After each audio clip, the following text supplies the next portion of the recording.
Welcome to the Great Man Within podcast. Every episode is designed to help you discover and live the great man within you. Gentlemen, good day. Dominic rolling solo here today, and it's not unusual for me to do solo episodes. I do a lot of those on this podcast, but it is unusual to be releasing a solo episode on a Monday because this is usually the time where you get a chance to hear from your boy Brian. And if you were tuning in hoping to hear from him today, I'm sorry to disappoint you.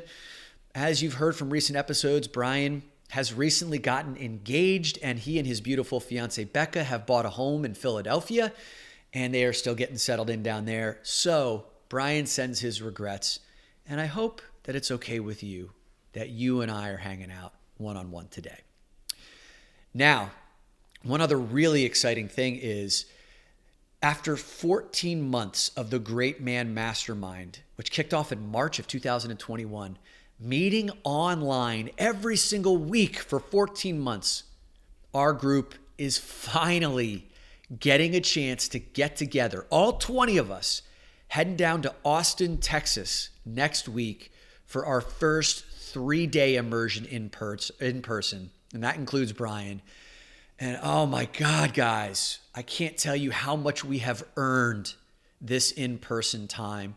And actually, there's only one guy from our group who's unable to make it. He had a wedding on the calendar that he has to go to, but every single other guy is coming to the retreat, which is incredible if you think about how busy these guys are, how much it takes for them to push pause in their lives. It just goes to show the power of this group, how much we need to get together in person to do this work.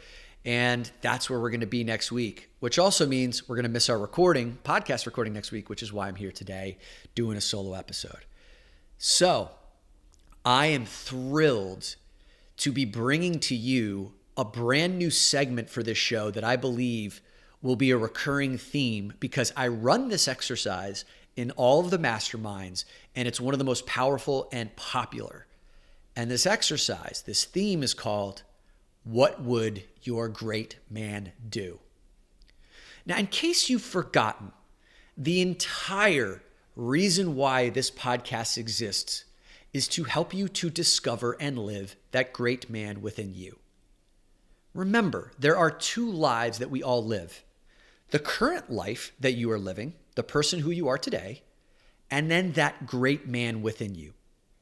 That great man within you is the fully potentialized version of who you are. That great man within you is the king. That great man within you is the one who has the courage, the one who's gone through and persevered through the fear. That great man within you is everything that you could become. That is who we are striving to be every single day. And it's easy to lose sight of that great man that's within you when you're stuck in the day-to-day. And if you remember, the number one enemy to living a life of power, to living your great man, the number one enemy is drift. And if you drift throughout the course of your life, that's where the definition of hell comes into play. At the end of your life, this is the definition of hell. At the end of your life, the man you became meets the man that you could have become. And that man that you could have become is your great man, but you didn't become him. You just settled into something else based on a life of comfort, predictability, allowing your patterns and your habits to just run itself. You know, we spend a lot of time in the masterminds talking about your identity. Your identity, if you break down the Latin roots of the word identity, James Clear does this in the book Atomic Habits. Identity basically boils down to your repeated state of being. Right? Your repeated state of being, which means if you've done something, if you've been a certain way enough times, that forms your identity. And then think about the implications of that. Your identity is all rooted in the past, who you have been in the past, how you've thought, how you've acted, how you've behaved, who you've surrounded yourself with. That becomes your identity. Your identity is an artifact of the past, not a conscious creation of who you want to become in the future, which is your great man, your great man. This is why most people will drift into that definition of hell, where at the end of your life, you will recognize that you've left chips on the table. You have not consciously designed your future. That is not what we are doing here, gentlemen. You are consciously architecting the man you want to become. That is that great man within you. And that's the reason why we love movies like The Matrix, where Neo is just some average chump sitting in a dark room, programming on his computer, eating Funyuns and drinking Mountain Dew until Morpheus comes along and tells him that you're the chosen one. And he resists it. He doesn't believe it. He doesn't recognize how powerful he is, but he has to go on that hero's journey to find out who he really is. And it's fought. Like, he has to fight to become that hero, that great man. But my goodness, once he's there, he's empowered. He's all powerful. He's broken free from the matrix. The same is available to you if you keep a conscious awareness that there is a great man inside of you. And moment by moment, you can bring your awareness to how the you of today would handle a situation and how your great man would handle the situation. So what we are going to do is play a little game of what would your great man do? So the first place that you need to start, and I'm going to ask you to switch yourself into active listening mode right now, which means you're not just sitting there consuming and gobbling up information. I hope when you listen to this podcast, you're not just sitting back with your feet up and just like consuming and gobbling information and engorging your intellect. The whole purpose of this show is for you to take meaningful action in your life. And when you are actively listening, that means like you're leaning forward in your chair, not slouching back in it. This means that you are participating in what we are about to do, because I'm only interested of you being here if you're taking action on this stuff. So what I need you to do is switch into active listening mode right now so you can tap into who your great man is. Now, if you're in a place where you can close your eyes, I'll invite you to do just that. And if not, that's okay. But what I need you to do is to picture yourself standing across from your great man. What does your great man look like? How old is he? What does his body look like? Is it similar or different to the body you have today? What clothes is he wearing? Does he have hair on his head? And what's the haircut look like? What energy is emanating from him? Is he slouching or is his spine straight? Does he appear to be confident and present, or is he disconnected and disengaged? Some of these answers are pretty obvious, right? But look for the subtleties and the nuances of how does your great man show up, and what does it feel like to be in his presence? Imagine shaking your great man's hand. What does his handshake feel like? Start to notice some of the distinguishing features of your great man. I know that when I picture my great man, I notice that he looks the same age as me, but I can feel that he has lifetimes of more wisdom than I currently possess. My great man has some physical scars on his face and his body from going to battle in his life. And those scars look beautiful on him because they've taught him invaluable lessons. My great man automatically makes me feel like I need to be at alert, at attention, because he is so present. He is so aware that it commands my respect and my full presence. And yet I also feel this levity from my great man, an absence of anxiousness in his body. He has this beautiful combination of presence and warrior energy, ready to take on anything that's thrown his way.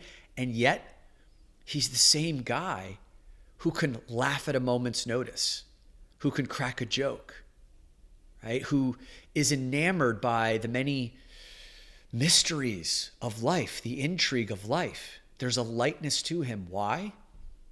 Because he's so eternally confident that no matter the situation, he can handle it and find the joy and beauty in life, that there's no other way to be but present, alive, and light. What does your great man make you feel?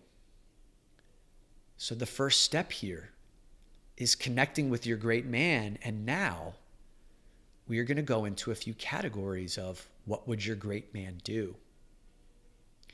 And there are three major energies that sabotage most men of this world. Three energies that complicate most men's lives. Three energies that overwhelm most men. Three energies that your great man has learned how to master. And these are the energies of fear, anger, and sex, sexual energy.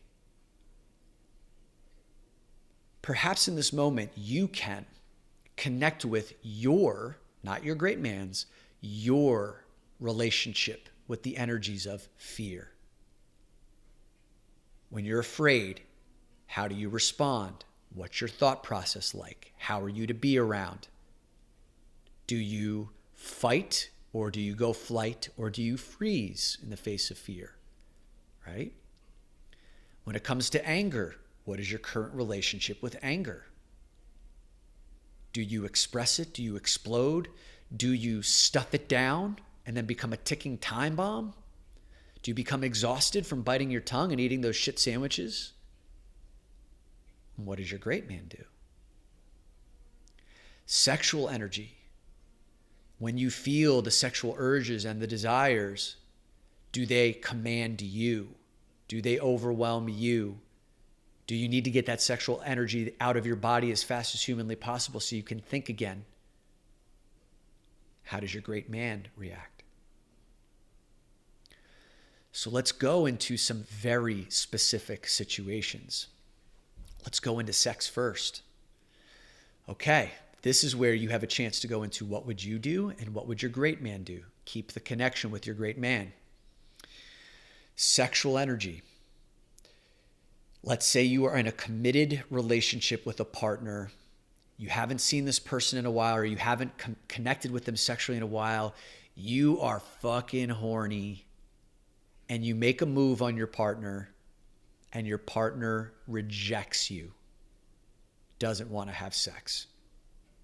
And then the next day you try again. And then the next week you try again, and you're rejected, and you're rejected, and you're rejected. How does the present day version of you respond to that rejection? Get clear on that. For me, I might get whiny. I may get complainy, or I may withdraw and then go and jerk off to a whole bunch of porn or fantasize about other women. What would my great man do? My great man would look at this as an opportunity to get curious about what's causing this barrier to intimacy in my relationship. Not from a place of anger, but from a place of compassion and curiosity. Because if the sex has been there in the past and the connection's been there in the past, but something has changed, there must be something going on either in my partner or in our relationship dynamic, and that's a beautiful opportunity for us to go deeper together. That's how my great man would respond. That's not my natural inclination. But that's why it's so important to have my connection with my great man. Okay? What would your great man do? Next question. We'll stay in the arena of sexuality. You're having sex with your partner, and you either lose your erection or you pop off too quickly, prematurely. How do you react? How does your great man handle that situation? Now, I'd encourage you, you may say, well, my great man doesn't ever pop off too early. My great man never loses his erection. Let's just assume he does. How would he handle that situation versus how would you? I know that when I've had situations in the past where, say, I've lost my erection or I've been unable to get one, I've felt shame. I've wanted to withdraw. I've wanted to make excuses. I've wanted to disconnect from that relationship. But when I asked what my great man would do, my great man would say, this is again an opportunity to get curious. about what was going on there that caused me to either lose my erection or that wasn't stimulating enough. Maybe I didn't feel safe. Maybe I didn't feel connected to my partner. Maybe there was something all going on in my mind that needed to be cleared and communicated to my partner. And also, my great man knows that I am imperfect and that it's okay to not always be 100% on and to love myself in the most vulnerable of moments. Whereas the me of today might beat myself up. What would your great man do?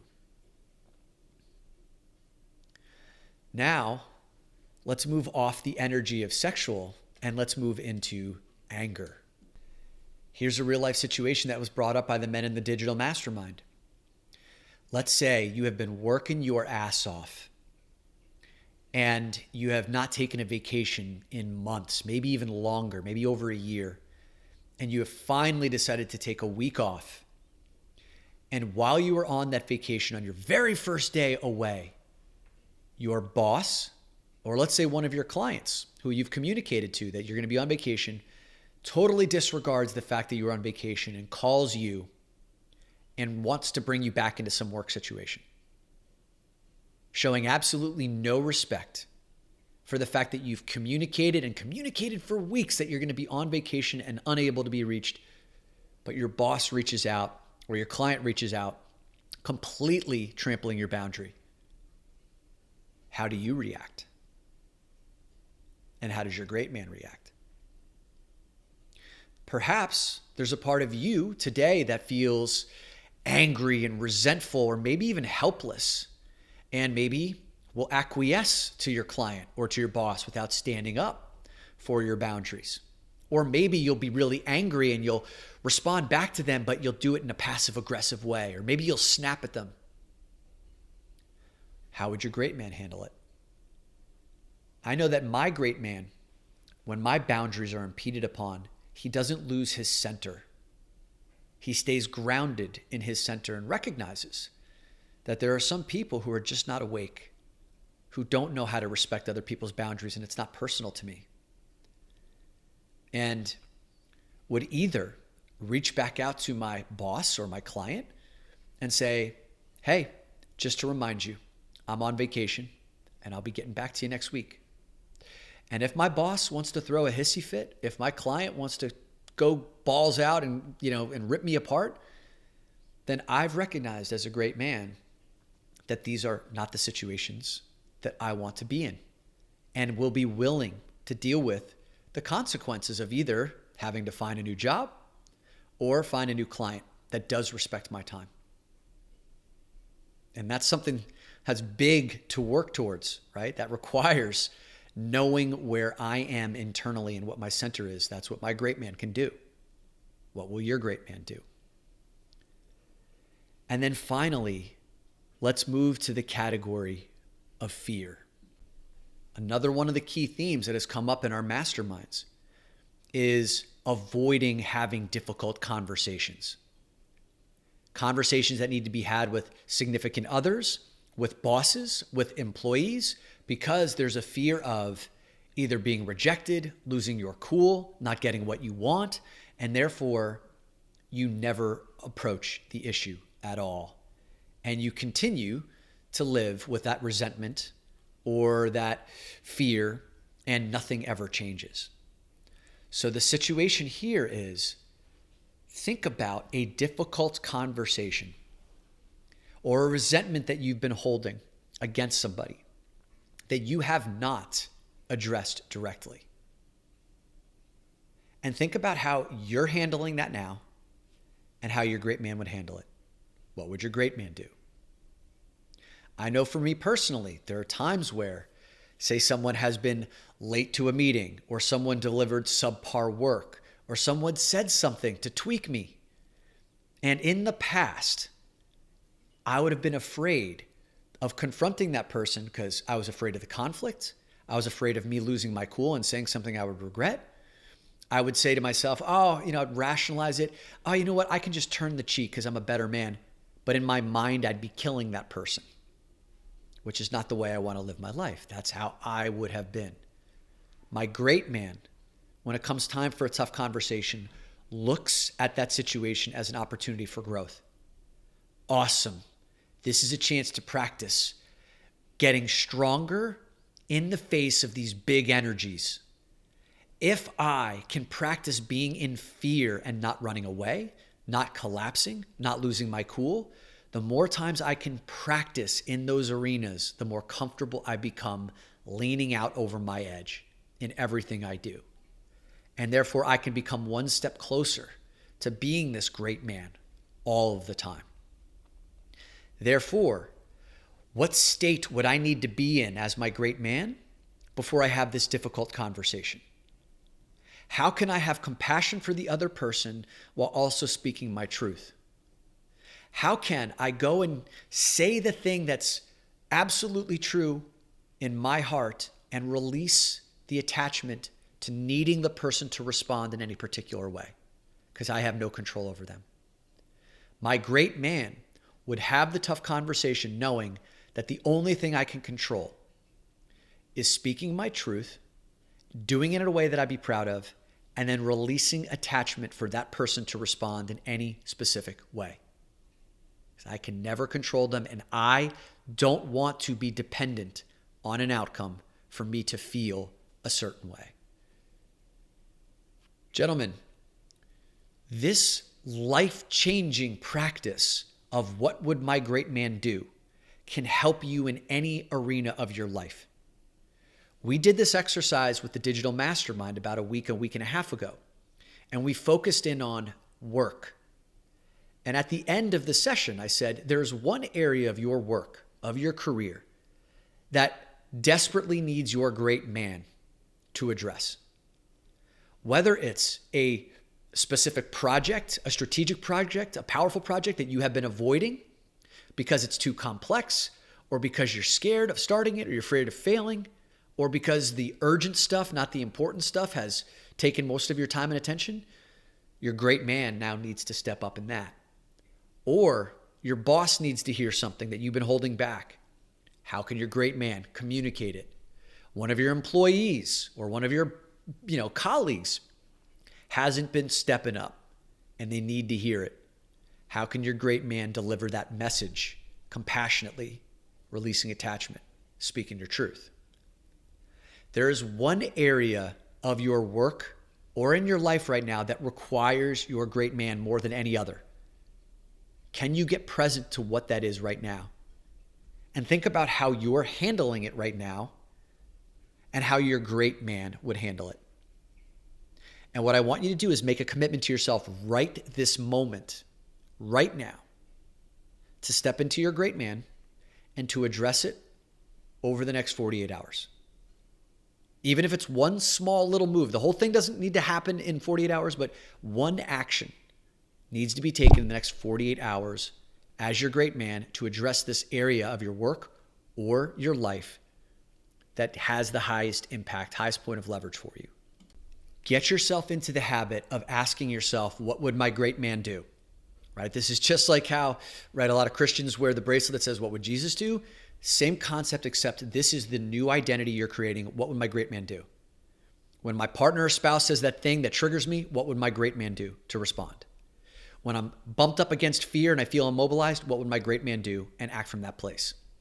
Right? Every moment, every fork in the road, what would my great man do? This practice will change your life. So instead of your identity being an artifact of all the behaviors of the past, this will become a conscious creation of who you want to be in your future. Now, if you like this exercise and you are serious about wanting to do more of this work on a regular basis with a group of other men, then we are now starting to take indications of interest around joining the Digital Mastermind, which has been closed for the last 3 months since we opened it. It's been a small contained group of about 25, 30 men.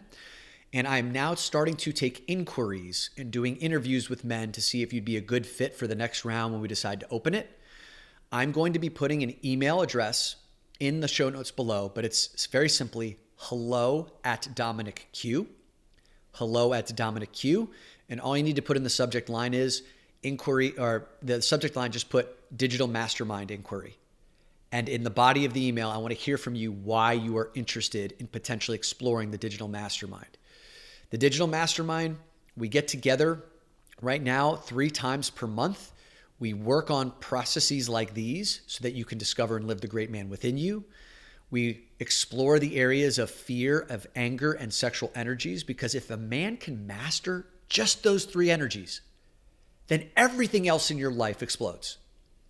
If you can learn to master the energy of fear, the energy of anger, and the energy of sexual energy, then the rest of your life explodes. The reason why you can't find your passion or you can't find your purpose is because fear is blocking you. The reason why you can't have empowered, connected relationships with other people is because you're angry and don't know how to express it, right? Or maybe you've expressed too much of it and you push people away.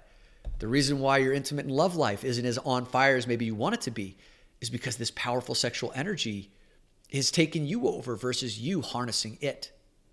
And the only way to master these energies is to practice them regularly with a group of other like-minded men who are doing the same thing. And that's what we're doing in the Digital Mastermind. So, email address, hello@DominicQ.com. It's in the show notes. Send it with Digital Mastermind inquiry in the subject, and then write a little something about why this is of interest to you. And we will let you know when the next set of doors will open for the next class of men in the mastermind. Or should I say, great men.